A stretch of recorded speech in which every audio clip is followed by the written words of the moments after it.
RC from the Mountaintop Joiner Shop here. About a week ago I posted a video about how to graduate drawers using a formula that is admittedly mathematical. And in response to that video, somebody by the name of Joe Leonetti commented, and I quote, "Enjoyed the video. Another less math-intensive approach is to use a pair of dividers. I'm channeling my inner Tulpins by Hand and I book." And my immediate reaction to that was, and then I responded, and I quote, "That's an excellent way to do it. I looked for that method in my library and couldn't find it. So thanks for sharing that. If there's enough people that want to see that in action, I'd be happy to make a video about that method too. I'm much more a fan of doing things with dividers than measuring, or using math for that matter." And people's response to my response was, yeah, I'd like to see that. So this is that video.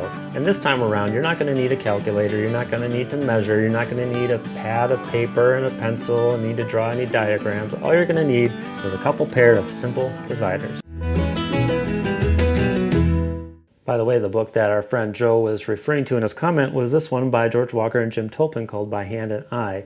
In fact, these guys do a whole series of books about this subject, and the subject is how to design furniture the way they used to do it centuries ago, before they used things like mathematical formulas and standards of measure, but rather using simple tools like dividers, compasses, sectors, and those kinds of things, and ending up with a end product that is not only well built, but well proportioned as well. So I've recommended them before, I'll recommend them again right now. They're on Lost Art Press.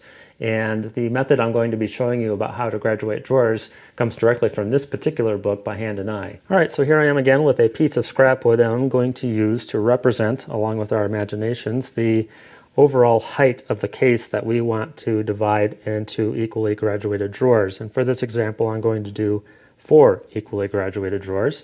And before I can do that, we need to determine what we want the height of the topmost drawer to be. And there's a few ways you can go about doing that.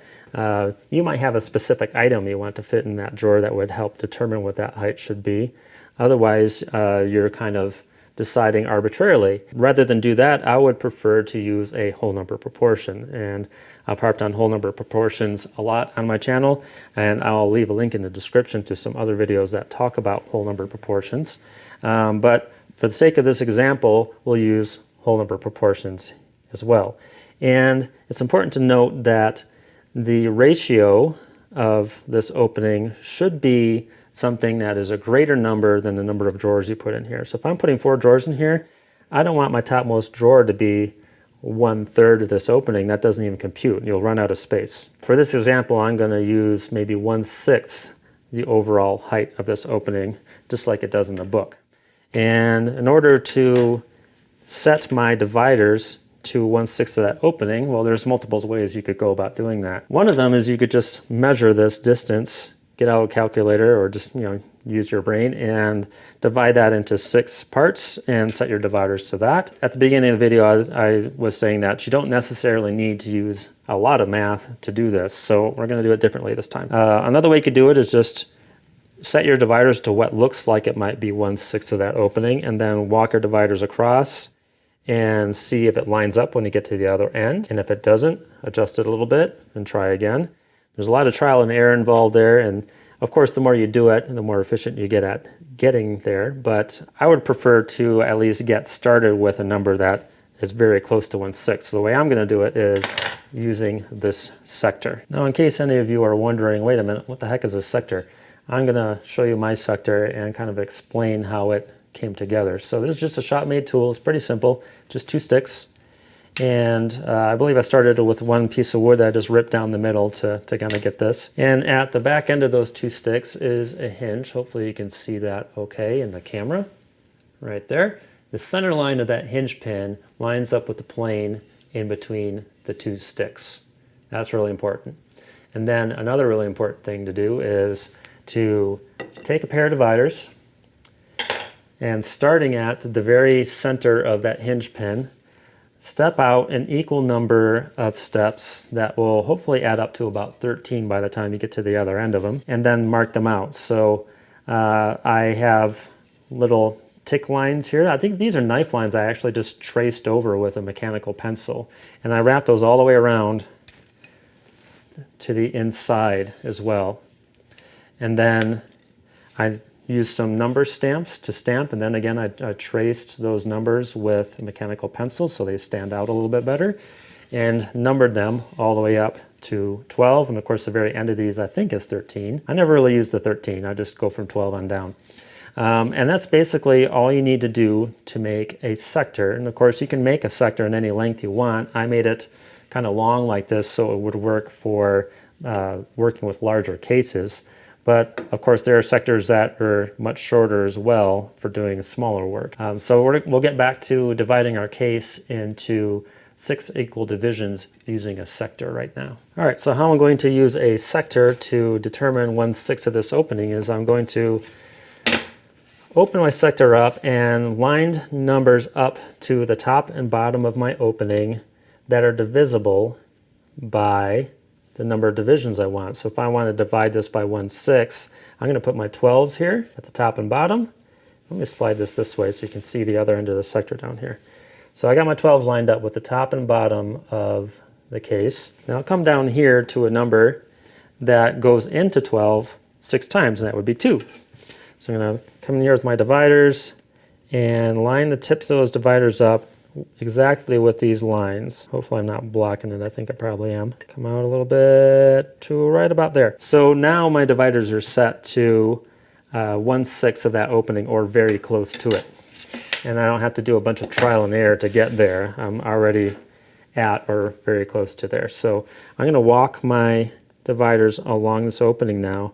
And it's important that what you do when you do this, you do it in a straight line. If you walk your dividers in an arc or you're kind of zigzagging back and forth, it's going to totally screw up your measurements. So always, when you walk dividers, try to walk them in a straight line. So I'm going to walk parallel to this edge in an effort to do that. There's 1, 2, 3, 4, 5, and 6. There I am. Very, very close to that edge. I'll just give it a little turn, and I should be there. 1, 2, 3, 4, 5, and 6. Right to the edge. So now my dividers are set for 1/6 of that opening. So the next thing I need to do is set my baby pair of dividers to the height of what my horizontal drawer dividers are going to be.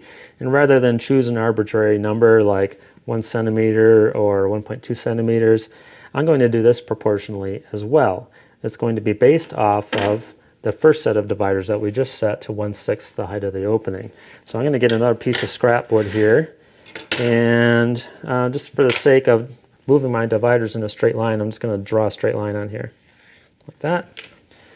Then I'm going to take my dividers that I set for 1/6 the height of the opening, and I'm going to step them out 2 times. So I'm going to put a nice little divot in the wood there, another divot there, and another divot there. That is 1/6 the height of this opening, stepped out 2 times.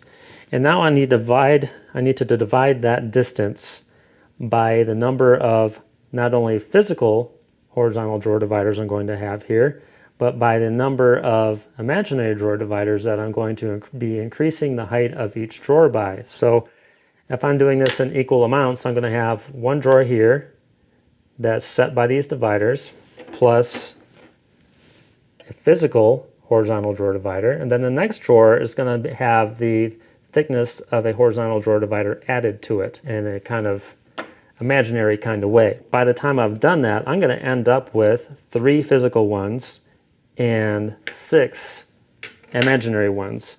1 for that second drawer, 2 for that third drawer, and 3 for that fourth drawer. So how am I going to set up these little dividers to be 9 steps across this opening? My sector that I used for my first set of dividers is a little bit big for that task. It's not very practical. Again, I could eyeball what I think is about 1/9 of that distance and step it out and then try to adjust accordingly. Just tiny little adjustments of your dividers will end up sending you astray there, and there's even more trial and error involved with that than there would be with setting 1/6 of that opening. So I'm going to cheat. What I'm going to do here is measure that distance, which is about, well, that's almost 13.5 centimeters exactly. So I'll take 13.5 divide that by 9 and set my dividers to that distance. All right, so it turns out that 13.5 centimeters divided by 9 adds up to a tidy 1.5 centimeters. One of the ways I could set my dividers to that is just to use my ruler again. I can just try to line up the tips of the dividers with those tiny little marks on my rule, but I have another way of doing that that I think is even more accurate, and that's to use an ink or T-rule. So the T-rule is designed to be used with a 0.5 mechanical pencil. You just drop it into one of these little laser cut holes, and you can use it like a little panel gauge. It's a very nifty tool. I could highly recommend it, in part because you can use it to set your dividers. The tips of your dividers will fit right down into those laser cut holes. Set to 7 and then go 15 mil over, or 1.5 centimeters, and drop that right into those holes right there. And then tighten it down, and that should get me to 9 divisions of that opening. So let's give it a shot. So here's 1, 2, 3, 8, and 9. Now we have our 2 pairs of dividers set and ready to go. And to recap how we got here, we decided that we wanted our top drawer to be 1/6 of this opening, and we got that by using this sector. So that's set to 1/6 of the opening. Then we stepped that out 2 steps and divided that space up by the number of both real horizontal dividers and imaginary ones that we're going to be adding to the heights of the drawers, which is 9. So this is set to 9 steps of 2 steps of that divider. Hopefully that all makes sense.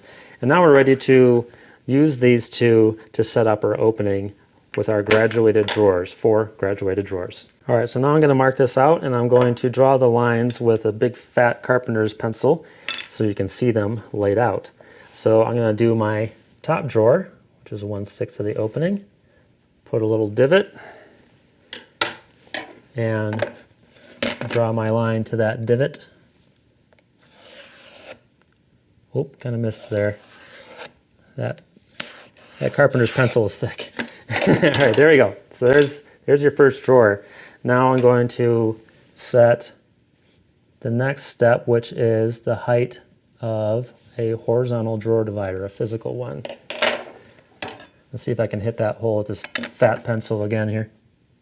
Right about, oh, come on. Right about there. All right, so there's my horizontal drawer blade there. Now I'm going to step down again, like that. Now I'm going to add the height of one imaginary drawer blade, right there. One imaginary divider, and then add my physical divider below that. All right, so I'll put a mark on that hole there. I'm going to go both ways so it's nice and thick. And then I have my physical drawer divider right there. Like that. Now we're going to do our third drawer. So our second drawer is the height of this first drawer plus the thickness of one of these drawer dividers. And now we have our second physical one right there. I'm going to step down from that. One more. Now I'm going to come in here and I'm going to add the height of 2 imaginary drawer dividers, or drawer blades as it's sometimes called, and then one physical one like that, and draw my lines in on those. And you can see that once I've completed that step, the fourth one has already worked itself out. The fourth one is basically the height of our first drawer plus the height of our 3 imaginary drawer blades right to the end there. There you have it. 4 equally graduated drawers across that opening. So that's it. That is our case divided up into 4 drawers of equal graduation using a pair of dividers. Now, you recall at the beginning of this exercise that I postulated this might make a good size case for something like a jewelry box. And if that's the case, then your lower drawers would be a little bit deep to be practical, I would think. So I would like to see what this looks like divvied up into 5 drawers instead, and each of them will end up being a little bit shallower, of course, and maybe try to speed the process up a little bit so you can see how that goes. All right, so let's flip this over and see how we do. So I think I want to do 1/7 of this opening for my top drawer. So to get that, I'm going to use my sector again. And I don't have a 14 on this, but I do have a 7 on my sector. So I'm going to put the 7s right to those corners there, and then set my dividers to that, right about there. And now we'll walk that off and see how close to 1/7 that actually is. 5, 6, 7. Yeah, that's pretty damn good. All right, so we'll take that. So that's 1/7 of that opening. Now I'm going to take my other piece of scrap like I did earlier, and then step out twice using that 1/7 amount. And now I need to divvy that up for my small dividers. And for the sake of this smaller measurement, I'm going to use these different dividers here. These are made by a company called Alvin in Germany. And these actually came with a little, like a cheap little drafting kit that I bought a long time ago. But what's neat about this is it has a little center wheel, so it has a threaded adjustment. So you can see I can micro adjust these really well, and they have nice sharp pointy tips on them. So if you're looking for a cheap pair of dividers that has a nice ability to kind of micro adjust like this, maybe check these out. That's what I'm going to use for this. And what I need to do here is figure out how many steps I need to make this, because I'm using more drawers, right? So I have 5 drawers. That means there's going to be 4 physical horizontal dividers here. And then let's see, let's get a piece of paper out and do that. So there's going to be 4 physical horizontal drawer dividers, and I'm going to draw 4 lines to represent those. My first drawer doesn't have any quote-unquote ghost dividers added to it, but the second one will have 1, the third one will have 2, the fourth one will have 3, and the fifth one will have 4 imaginary or ghost dividers added to it. So when we add all those up, what do we get? We get that's 7, 3, we get 14. So I need to divvy up those 2 steps into 14 smaller steps. So I'm going to take this measurement just to set my dividers. What am I looking at here? 11.55 or so. So let's divvy that up by 14 to set these dividers to. A little calculator action there. It looks like it'll be about 8¼ millimeters. To set these dividers to 8¼ millimeters, I'm going to use my Ink or T rule again. And now I'm going to step this out and see if I land there or not. So there's 1, 6, and 7. Not quite there yet, so I'm going to open them up just a smidgen. This remaining distance, if I open the dividers up to about 1/7 of that distance, then that should get me there, or at least very close. So let's try it again. Yeah, I'm going to start from this middle hole this time. 1, 2, 6, and 7. Just a tiny bit more open right there. So that's going to be close enough. Again, when you get down to the point where you're talking about, you know, 1/2 millimeter or 1/4 millimeter, that's negligible. I mean, the expansion gap that you're going to want to leave between your drawer and the divider is going to be more than that. So I'm going to take that as being close enough and go ahead and lay out my drawers. My first drawer is equal to 1/7 the height of the opening. Draw some big fat lines here again. Here's my roughly 8¼ height drawer divider. Now we're going to step out our second drawer plus the height of an imaginary or a ghost drawer divider, and then the physical drawer divider below that. It's drawer 2. Now I'm going to do another step, one big step, and now I'm going to add 2 imaginary or ghost dividers plus 1 real one. Put a little notch in. Now I'm going to add 3 plus 1 physical one. And there you have it. Now we're divided up into 5 drawers of equal graduation. I'd say that worked out pretty damn well. So between this video and my previous video, I've now shown you 2 ways in which you can graduate drawers. Whether you're the kind of person for whom numbers quicken the pulse, or if you're the kind of person who avoids numbers as if they smell bad, I got you covered here. In the meantime, I would recommend collecting dividers. I currently have about 5 pairs of dividers, and they range in size anywhere from about 11 inches of swing to about 4. Especially once you start getting into George Walker and Jim Tolpin's books, you're going to start to find all kinds of practical uses for these. So that's all I have for today. Happy graduating. We'll catch you next time. Now, if you like what you saw here, please hit like and subscribe. It would help me out a lot. Also hit the little bell icon if you want to be notified anytime I release a new video. And if you didn't like what you saw here, keep it to yourself, pal. Or watch one of my other videos. You might like one of those. Thank you for watching.